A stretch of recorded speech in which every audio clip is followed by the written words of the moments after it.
Days after rating agency Moody's cut its outlook on the Indian banking space, Moody's officials had a high-profile meeting with Finance Ministry officials earlier today on the important issue of India's sovereign rating. Mrinali Krishna is here to tell us what transpired there. Well, that's right. Finance Ministry officials today are meeting with the officials from Moody's to discuss India's sovereign rating. Now, remember, India's sovereign ratings, according to Moody's, is Baa3.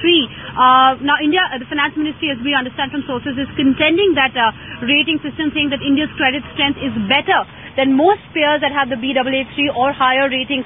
Now, the reasons behind that are being discussed in the meeting, as we understand, is that India has a low external debt to GDP ratio. India has higher forex reserves, and India's GDP is growing at a higher rate, and there's less volatility in India as compared to peers that have been rated Baa3 or higher. Now, also what we're being given to understand is that in that meeting, there have been issues of the domestic economies that have been discussed, how policy change has come around, the policy environment that is conducive for growth. There's been talks about bank recapitalization. There's been talks about abundance of funding, traditional and non-traditional. There's been talks about infrastructure development, on how the government is planning to increase revenue and cut down on the fiscal deficit. So a whole host of issues being discussed in that meeting. Remember, this is the same Moody's that had revised its target for Indian banking sector last week from stable to negative.